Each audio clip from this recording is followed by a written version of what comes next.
What's up, guys? Welcome to episode 2 of Target Practice. To my left, I'm joined by no one. It's my show. I do what I want. Anyway, this is Target Practice, where we're not noobs, we're not pros, but we'll make the rest of you look really good in multiplayer. So, last week, I spent the entire show talking about E3, because, of course, it was the biggest thing happening in video gaming. And I realized going back that I actually forgot a few games. More specifically, just two major games that were revealed, and ironically, they were both revealed at the same conference. And those were, first up was Sea of Thieves. This is an Xbox One exclusive from Rare, the developers of Banjo-Kazooie, and, they just had the Rare Replay come out, or 30 years of video games, and I'm very, very intrigued by this game. It is basically just if they took Sid Meier's Pirates and put you in it. Like, you play a specific character in the world. So you have to team up with other players to make your ship run the way it's supposed to make your ship battle ready to just get anywhere in the ocean. You and your crew have to work together as a team. And I like that dynamic. The only thing I don't like is you have to play with other people. I'm not that kind of gamer. I like my solo experiences. I am intrigued by it because we haven't had a good pirate game probably since Assassin's Creed 4, Black Flag. And before that was, I want to say Escape from Monkey Island. But this is Rare going back to being Rare. Recently, ever since Microsoft acquired Rare, they haven't really done any of the types of games that made them famous and so beloved in the first place. And that's been something that gamers have been wanting for so very long. And while I'm intrigued by this game, it was another one of those games on the conference stage that was so poorly done because you have all these, I'm just assuming they were YouTube personalities instead of, the developers or something like that. But you're watching this game and you're trying to get involved in the world and see the mechanics of how everything works, and you have people laughing and screaming and just gallivanting all over, and just it kind of really sucks you out of it, and that really kind of dampers my excitement for a game when it's presented that way. I would have settled for just a trailer on that one, but I mean, even last year when the game was unveiled, they had what seemed like an on-stage demo. I mean, it's basically a first-person pirate game where you team up with a bunch of buddies and you run a pirate ship. I mean, who doesn't want that? Probably besides me. Who knows? Maybe by the time this game is released, I'll have more friends to play with. It could happen. Who knows? But this game probably will not actually come out until the end of next year, so end of 2017. There wasn't a whole lot shown of it. Once again, one of those just kind of on-stage trailer demos instead of an actual on-stage demo. Excuse me. The other game was We Happy Few. Now, this is a game I've heard about for quite some time. I can't say for sure whether or not it was a Kickstarter game, but I'm fairly certain it was. But either way, it's made by ex-BioShock developers. So, I mean, that alone gives you a pedigree of what to expect with this game. And the onstage demo was really the highlight of the show, which is why I'm kind of upset that I forgot about this. The game is set in this 1960s little British town. And the entire world of this game is obsessed with joy, with being happy. And so what they do is they take little pills called joy and just washes away all their memories, all their feelings of sadness, of regret, anything like that, and it just sugarcoats the whole world so they don't see it for what it actually is. And it was this incredible demo where your character, he decides to stop taking the joy, and his boss comes in and tries to convince him to take the joy, and he insists that he already has. And she leaves, and you go out and you explore in your office, and you see that everything has kind of lost that haze that joy has given to the world. So you're starting to see everything for what it is. Like, all of the work that you thought you were doing isn't actually being done. Like, there's offices that are just vacant and just wretched and abandoned, and then you go down the hall and you find this guy who's, I guess like you, has decided not to take his joy, and you have one of these security guards basically injecting him straight with joy, and just instantly he's like, oh, hi, how's everything going? Just really creepy. And finally the demo ends with you going into this room, and your boss is there with some of your coworkers, and she tells you, hit the piñata. It's a wonderful Mexican tradition. And so you hit the piñata, and when you hit it, it explodes, and your character has blood on his hand. And he keeps looking at it, and as he puts his hand down, you see all your coworkers eating the candy that came out of this piñata. Here, you just smashed a rat, and they're eating the blood and innards of this enormous rat on the table because of the joy. It makes them think it's a piñata and it's all candy. It was so atmospheric, so crazy. The only thing I'm not really that excited about with this game is that they call it procedurally generated, which means when you finally get out of, I guess, your workplace and go out into the world and try and find a way out of there, when you die, you go back to the beginning, and when you come out again, everything's just a little different. It's like a roguelike, in which every time you go into the dungeon changes. It's a novel idea, but with something where it's so atmospheric and it feels like it would be so character driven and story driven, just based around what you're seeing in the world, to have every time you come out it changes. I don't know, maybe it's just something where it works better in practice than whenever someone's trying to explain it to you, but I've never really had that great of experience with roguelikes. And I'm really, really hoping that this game does something different and makes it more of an enjoyable experience, but we'll have to wait and see. This is another game that doesn't have a release date, but we've been seeing this game for quite a while, so it should have some kind of release date coming soon. Probably not this year. I would guess early 2017. So what did you guys think? What did you like? We Happy Few? What other games did I miss? Let me know in the comments below.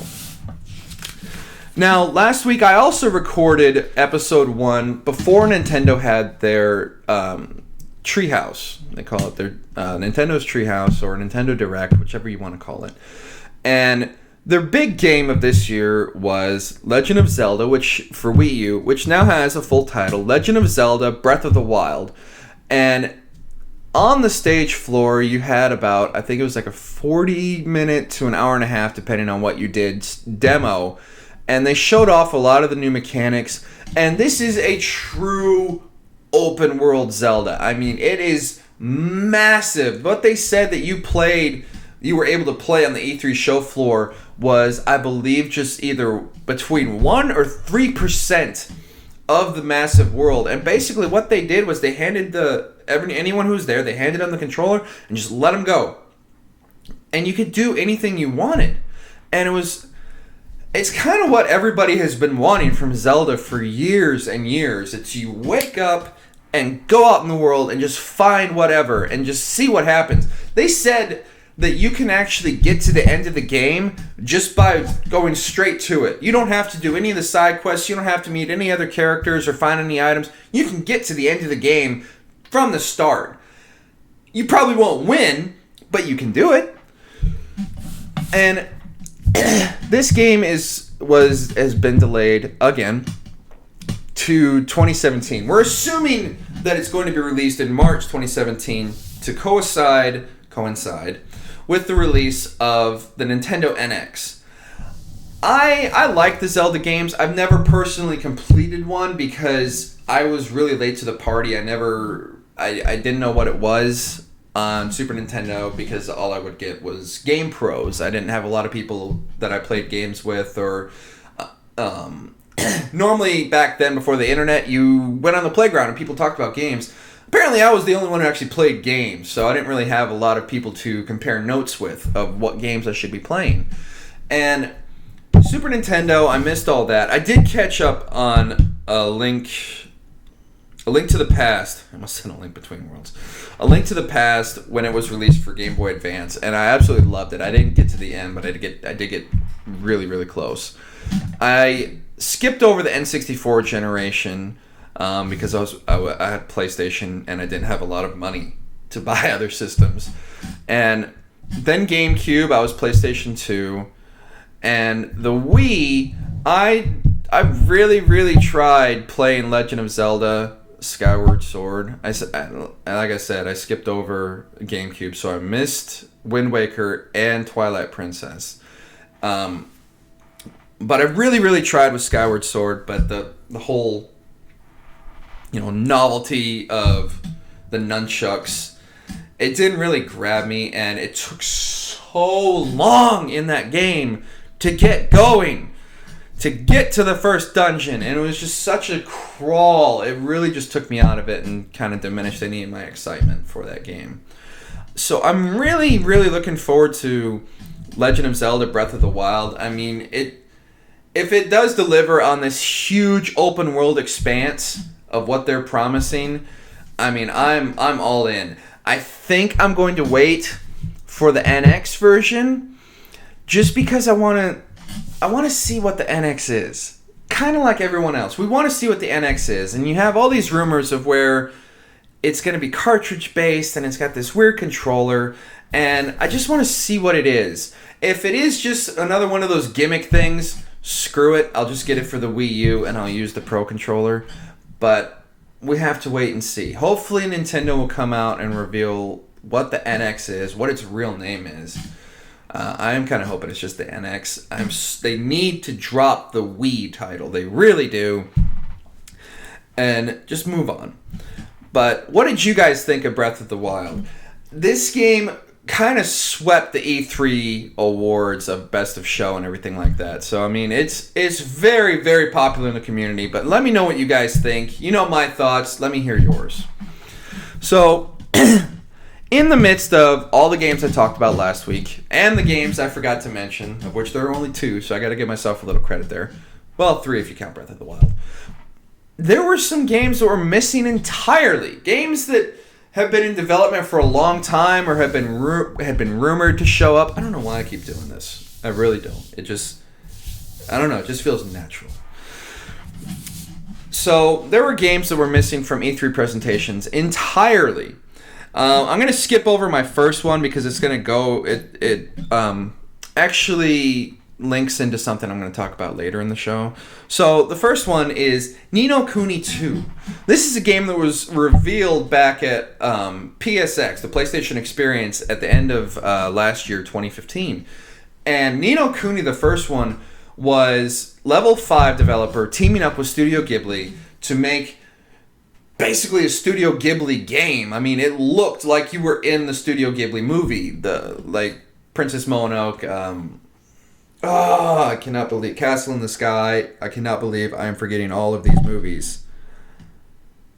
Tell me in the comments some other Studio Ghibli movies. I am drawing a serious blank. I know them all. I can't think of them right now, and it's really irritating me. But this one was revealed last year at PSX, and basically it follows your character's rise to become king and become the king of his kingdom that his kingdom needs. That should be the tagline of the game. Become the king of your kingdom that your kingdom needs. I like that. They should do that. Level 5. Get on that. But this game was a no-show. I mean, all we got last year was kind of a rough gameplay demo / trailer. It was one of those mixed trailer ones. And it looked really good. It looked pretty far along. So it's kind of surprising that it wasn't shown up. Maybe it'll show up at Gamescom or the next PSX. We'll have to wait and see. Second game is Crackdown 3. Oh man, we've been seeing Crackdown 3 since Xbox One first was revealed, I'm pretty sure. And last year at Gamescom, it had its biggest presence. It showed off its cloud-based storage, in which would allow for complete destruction of the world. You can destroy any building any way you want, top to bottom.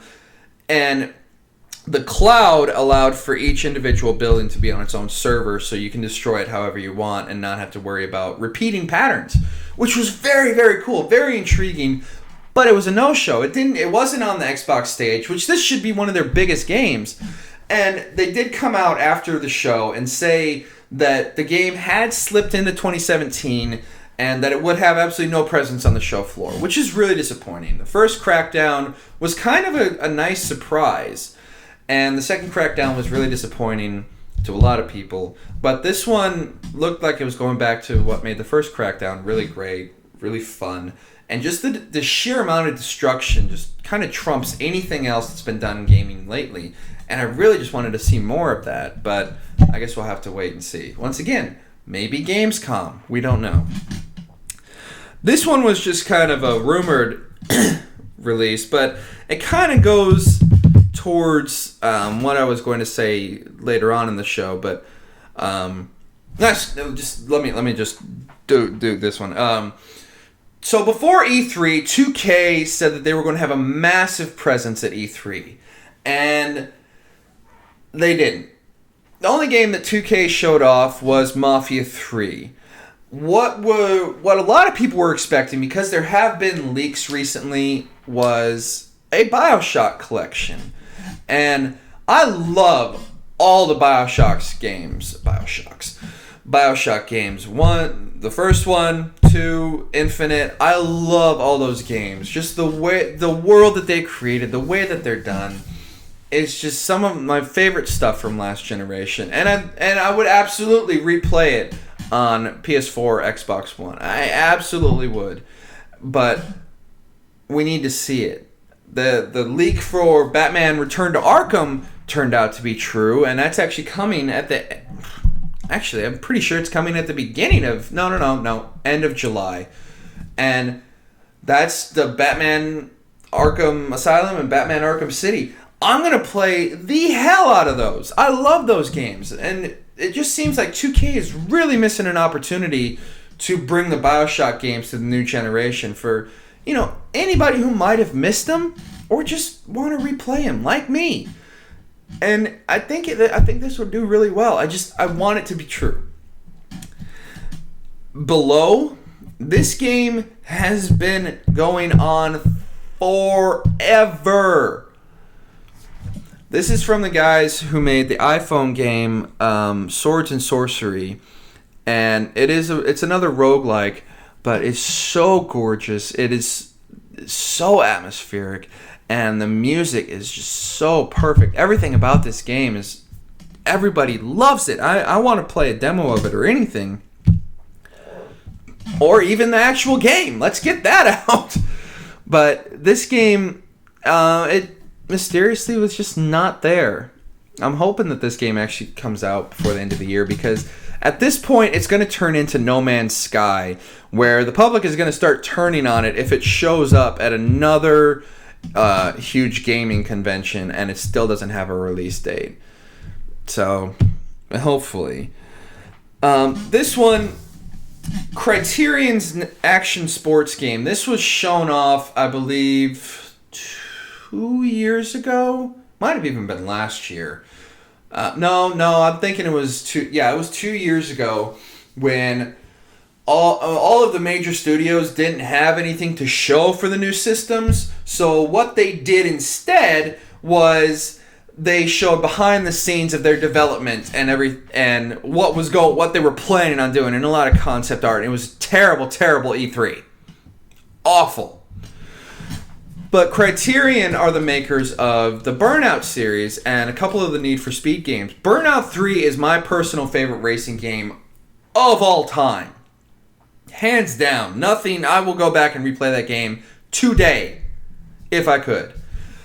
And they're coming out with this new action sport. It doesn't have a title. They just keep referring to it as an action sports title, which it seems like it's just kind of... Remember Motorsport back on PS3 where you had like ATVs, dirt bikes, dune buggies, monster trucks, everything racing at the same time? It seems kind of like that, but hopefully with the Criterion pedigree, where the crashes are massive and you get the slow-mo effects and, a reward for, of course, making other people crash. So hopefully that's something that we're going to get with this one. But it would have been nice to have at least seen a trailer or something for it. I keep saying hopefully Gamescom, but hopefully Gamescom. That's all I can say. I really, really want to see what Criterion is doing next. Dragon Quest XI is the next one on my list. This one is a game where it's the first Dragon Quest to come to PS4, and it is unbelievably gorgeous. If you haven't seen any of this game, go look it up. Just take some time. I think there's this, I believe it's like a 7-minute demo. It is in Japanese, but just look at the game.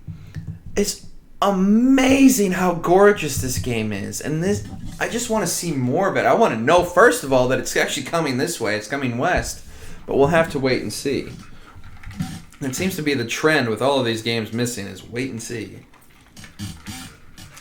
Gran Turismo Sport was another one. This is Sony's Major League Racing franchise, so it was really, really strange to not see it on their stage, let alone... No, it was on the show floor, but for it not to be on the stage where people would get their first kind of eyes-on experience with it was a little weird. On the show floor, you could hop into one of these custom, almost like a VR gaming type thing, where you're sitting in the seat and it moves around while you're driving. And I just want one for my home. But for it not to be on the stage at the Sony press conference is a little odd. Dead Island 2. I got nothing. I mean, I got nothing. I don't know what the hell is going on with this game. I'm not even that interested in it anymore, honestly. I was slightly interested in the first Dead Island, but then developer Techland came out with Daylight. Was it Daylight? Yeah. Yeah, I'm pretty sure. No, not Daylight. Shit. They came out with their new zombie game.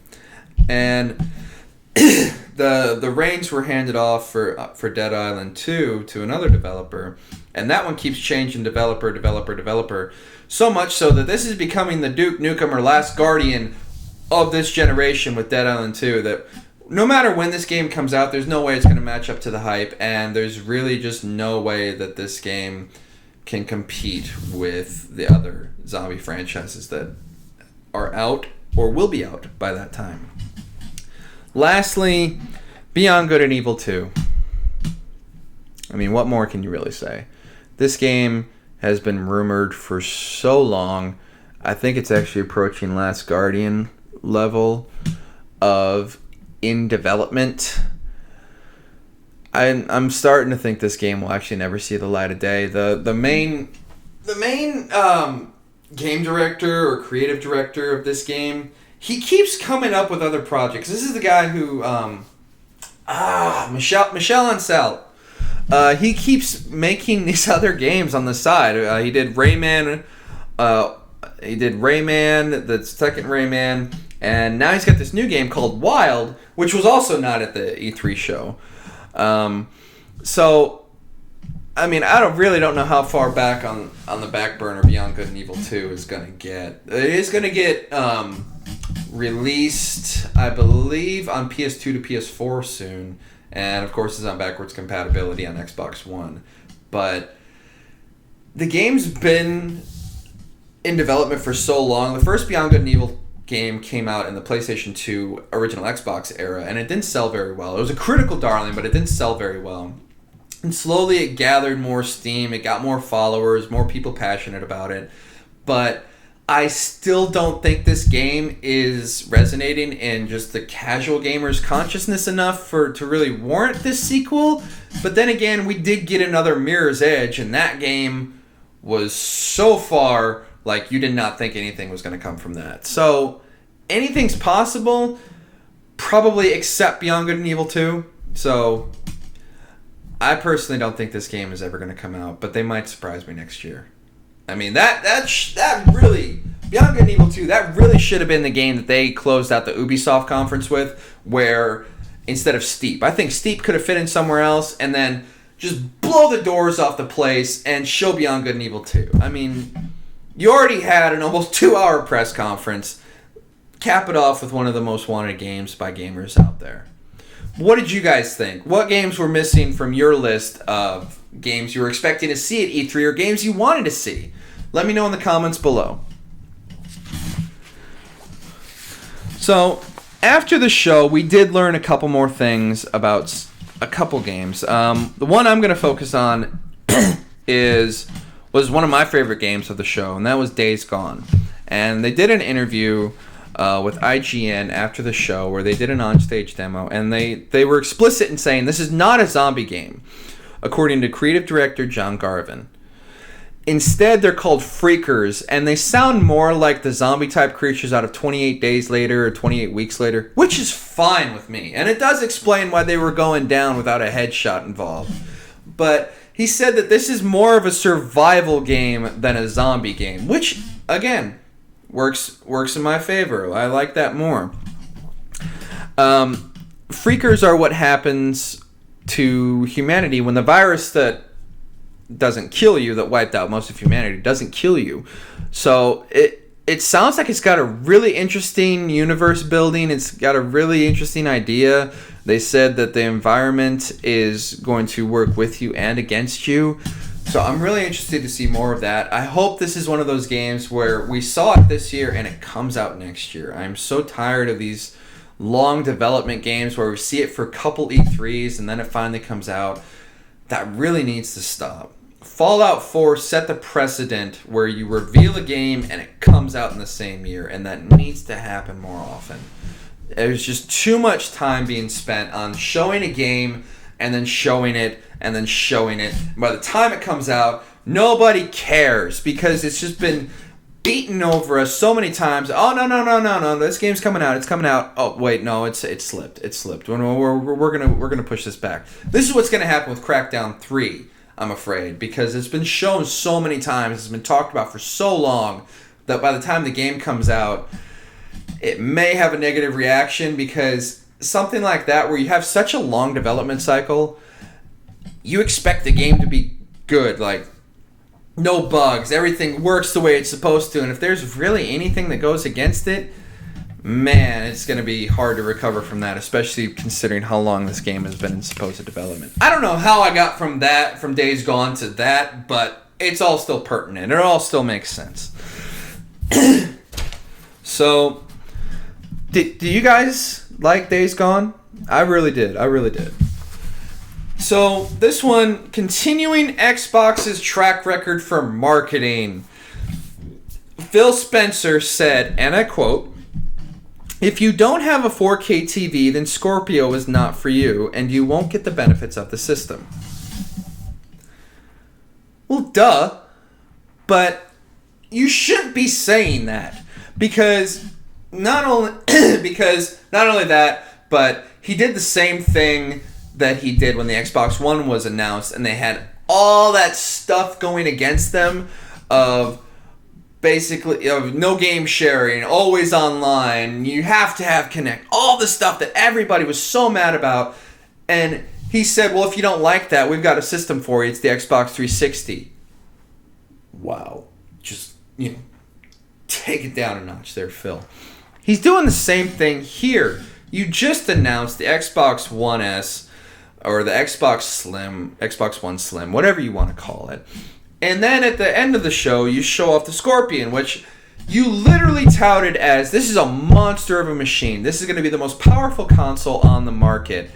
And then you tell everybody, don't buy it if you don't have a 4K TV. We have another system for you, and that's the Xbox One S. You want people to buy whatever system they want to buy. You don't want to restrict them.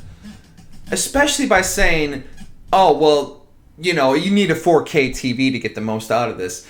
If the Scorpio will still play all the Xbox One games, why do you have to say that?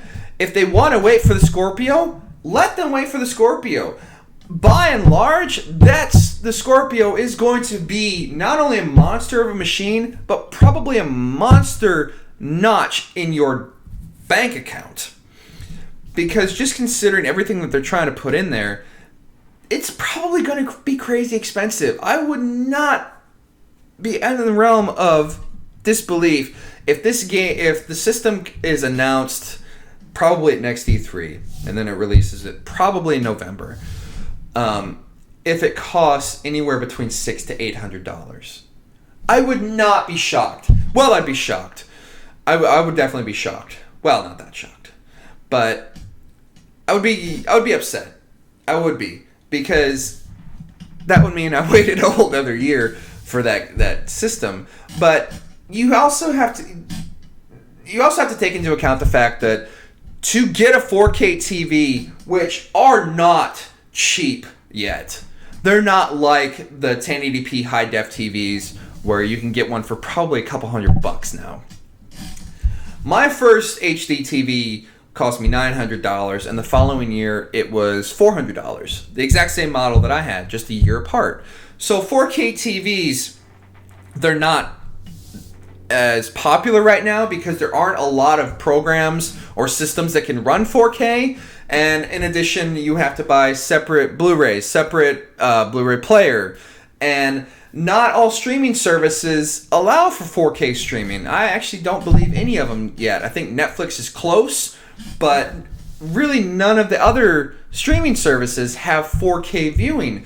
So there's really not motivation for you to buy a 4K TV unless you just have to be on the cusp of technology like me, but I can't afford it right now. But you take into account, let's say the Xbox One Scorpio, or whatever they're going to call it, ends up costing about $800. As it stands right now, just kind of a basic model 4K TV is, let's say, $3,000. So that's basically the down payment on a car, that you're buying this system and a brand new TV.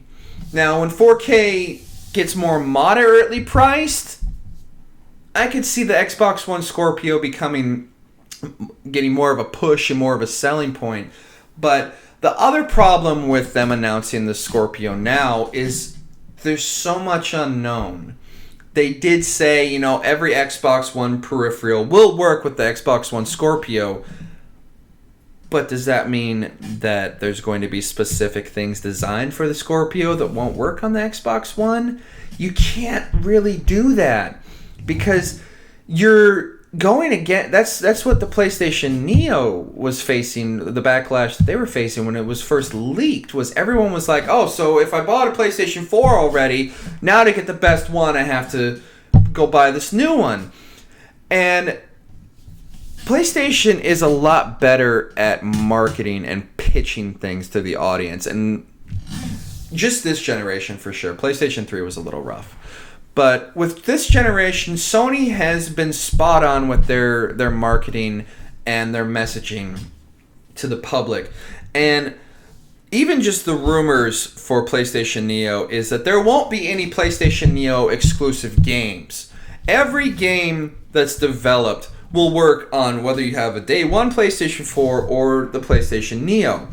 And what it is that there will just be an extra graphical upgrade built in to the game that you can switch on if you have the PlayStation Neo, or maybe it'll just automatically switch it on if you have the Neo.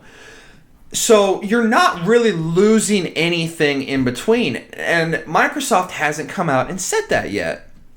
Technically, Sony hasn't either, but it does give a little bit more peace of mind that Sony is not looking to abandon the people who got them to 40 or 45 million units sold already this generation, compared to, I believe it's Xbox's 20 to 25 million. Don't quote me on that. But it's all just crazy expensive, and Microsoft is going to have to be very, very careful with their messaging about the Scorpio, and they really need to rein Phil Spencer back in a little bit, because he's going to be more detrimental than helpful in messaging and marketing this new console for people who not only already have an Xbox One, but maybe want to wait for the Scorpio. Because if the Scorpio is priced, we saw what happened when PlayStation 3 was announced and it was $600. You don't want to do that this generation. Microsoft, just look at what happened when you announced your console and it was $500, and Sony comes out and they say $400. Look at the difference in your sales just on that, and how quickly you had to turn that around. So be very, very, very careful in how you say anything about the Scorpio, and I really don't think we're going to hear anything else about the Scorpio until next E3 because they're going to want to focus on that Xbox One Slim. I still think it was a mistake to reveal that the Scorpio was even something in existence a full probably year and a half away before it was going to be released. But let me know what you guys think. Leave your comments in the comment section. And let me know what you think. Are you going to wait for an Xbox One Scorpio? Do you have enough money to get a 4K TV? Do you have a 4K TV? Can I borrow the 4K TV and never give it back? Let me know. So, this is going to be a new section of the show. I know we're only on episode 2, but I'm already adding new things. And this is going to be the Grain of Salt Corner. And what this is the rumor speculation that goes around the internet, just buzzing around with all the little words and internet garble, stuff like that. Yeah. But this is going to be the Grain of Salt Corner. And what I have for this week is, like I said earlier, Take-Two reported before E3 even happened, I think it was like a couple weeks before this, they would have a massive presence at E3. And the speculation is, and the rumors, is that Red Dead 2, or Red Dead Redemption 2, or whatever it was going to be called, was supposed to be revealed as the closer for Sony's press conference. But because of the massacre that happened in Florida, it was canceled, and that's how we ended up with the Days Gone demo, which, if you really think about it, it does seem weird that they would reveal that game so early on in the conference and then come back to it at the end. It does seem a little off, and it does seem to kind of bump the perfect trajectory, the perfect pitch that they had going through the entire press conference to revisit a game from the beginning at the end. And like I said, this is all just rumor and speculation. It could be that this was their plan all along. Sony has come forward and said, "Oh, we've had this lineup planned for months ahead of time." But something like the massacre in Florida, that can have a pretty substantial effect on what you do, which was shown by how many presenters came out and commented on it, and just thoughts and prayers.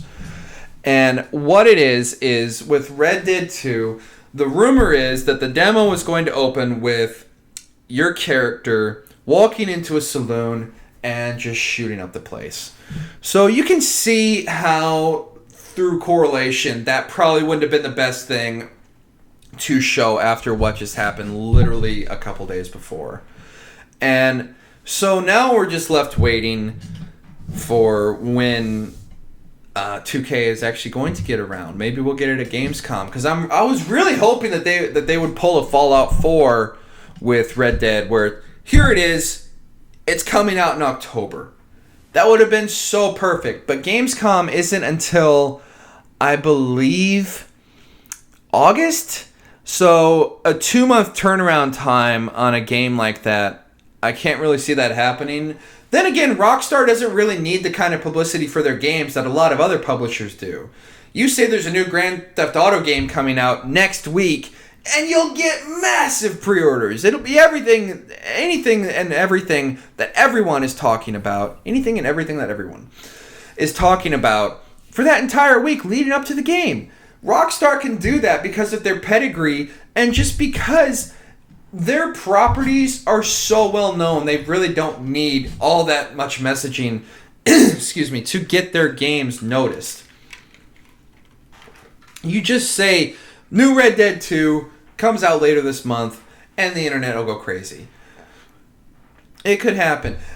What would be amazing is if this shows up at San Diego Comic-Con, and that's where they reveal these new games coming out, because San Diego Comic-Con is starting to become just this mecca of not only movies, comics, and TV, but also games. So it could, if they are still wanting to hopefully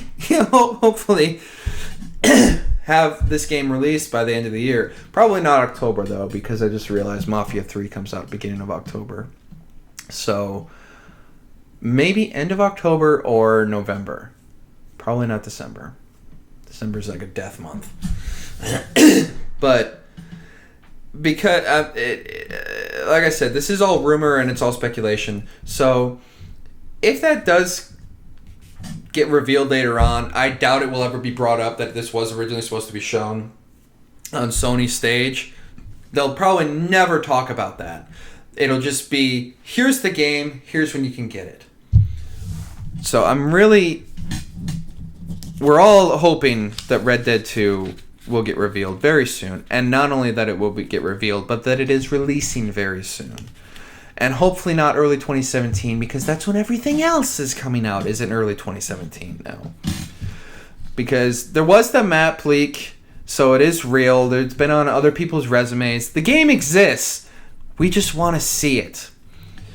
What do you guys think? Does this rumor hold any salt? Let me know in the comments below. So, because this is my show, it is primarily going to be a video game show. Excuse me. But I am also going to talk about whatever I want to talk about. So there will be a lot of movies and TV discussion on here as well. And sometimes, hopefully, maybe I'll even have, other people come on and talk about other movies and TV, depending on how big the movies or TV shows may be. But I've got a couple things here for just movies in general. The first up is NBC Universal wants to revive the Shrek franchise, proving that you can always beat a dead horse for as long as you want. And they want to, and I quote, release as many as 4 animated movies a year. Now, the thing about this quote is that it doesn't specifically say whether or not that will be 4 Shrek movies a year, or they're just branching out and hoping to release 4 animated movies a year. I don't really think Shrek needs to be revisited. The first 2 movies, I know there were 4. The first 2 movies were so perfect for their time and still are watchable today. The second one, the third and fourth ones are really just best left unsaid. But you got it so right with those first movies. I mean, and I know they were all financial successes, so you can't knock the whole franchise, but we crave something new, something different. And it's only, well, I guess maybe by the time they get around to it, it'll be.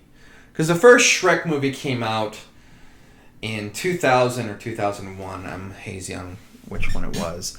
But by the time they get around to it, I guess it would have been 2 decades. But it won't have been that long since the 4th movie came out. So, I don't know. It's kind of like rebooting Spider-Man again, only 3 or 4 years after the last movie was. Granted, a lot of kids today will probably watch it, and it's got to be better than some of the other stuff that I honestly believe that Norm of the North was NBC Universal. I may have to look that up, but that movie was just god-awful, and I didn't even watch it. I just got a taste in my mouth from that one. Just the trailers. Ugh. I don't know. NBC Universal, their animation studio, it's not quite the powerhouse that, say, something like DreamWorks or Disney or even Illumination are. So these will probably be straight to DVD movies. They probably don't want to, after some of their other movies have bombed, they probably don't want to waste so much money on the marketing for a theatrical release. So if they do bring Shrek back, it'd be interesting to see if it's a continuation of the series or a relaunch of the series, and if it'll be straight to DVD or not. What do you guys think? You want to see more Shrek? Let me know in the comments below. I don't. But that's my opinion. You guys let me know. Lastly, and I'm going to close out the show with some more movie news, and this is Justice League news.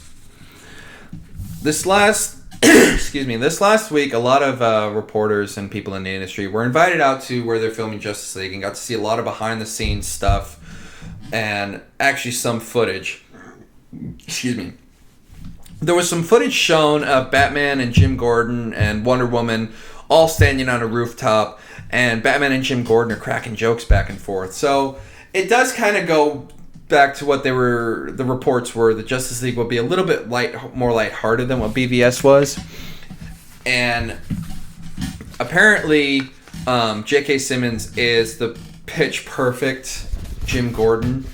It'll be hard to top Gary Oldman, but we'll see. But here's where my skepticism comes in.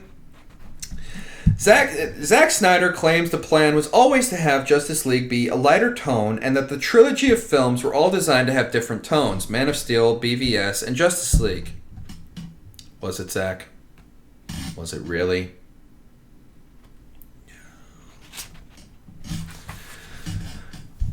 Tonally, there's... Man of Steel itself is kind of dark anyway. Batman v Superman is ridiculously dark. And the backlash for how dark Batman v Superman, there's no way that did not have some implication on what is going to happen in Justice League. Because all you hear is there's just this massive restructuring of how DC Films is working. They brought on Jeff Johns. They've got Ben Affleck as an executive producer. And basically they hired one single guy to watch Zack Snyder and watch over how he does films. Whether or not that one turns out to be true remains to be seen. But there's no way that the backlash over BVS did not affect Justice League. Because Warner Brothers really needs the DCEU to be a success. And Zack Snyder's direction is not going to do that when you're going up against the juggernaut that is Marvel Cinematic Universe. They did also show off a couple new pieces of Batman's gear. The first was the Flying Fox, which is basically Batman's version of a helicarrier. It can hold the Batmobile, and it's got an... think of it more like the Justice League's space station, but in a jet. And so that's where they all meet up, and there's concept art of all of them standing around having discussions about how to deal with Darkseid and his minions. And of course Batman's going to get some new armor to deal with his new one, the new threat. It's not going to be quite the armor that it was to go up against Superman, but it's going to be more functional. And he also has a new piece of tech called the Nightcrawler, and this, from the way it's described, it seems like something Batman can ride in, and it seems like one of the quadped vehicles, like what the Army's developing, like the robot dog thing, and he can use that to get through Gotham sewers, and it starts climbing up walls and is chunking out the walls because Batman's all about destruction. And so he's got some new tech, and it does seem like a lighter tone. And what it is they're going to be going, trying to collect the mother boxes. There's one in Cyborg, there's one in Themyscira, and there's one in Atlantis. Oh, you don't know what the mother boxes are? Well, that's because they didn't explain any of that in Batman v Superman, except in that little clip that was released a week after the movie that showed Lex Luthor talking to Steppenwolf, and Steppenwolf's, I guess, visage or image had the 3 mother boxes. So it does seem like a more streamlined story for Justice League, which is fine. It's also not going to be a 2-parter. Each Justice League movie is going to be completely separate from one another, which is also fine. It's a lot better, because it also kind of raises the question how they were going to do that when they're introducing like the Flash movie and the Cyborg movie, or maybe Flash and Cyborg are going to be the buddy cop thing like it's rumored, in between the Justice League movies where they're fighting Darkseid. So I don't know, unless it all takes place beforehand.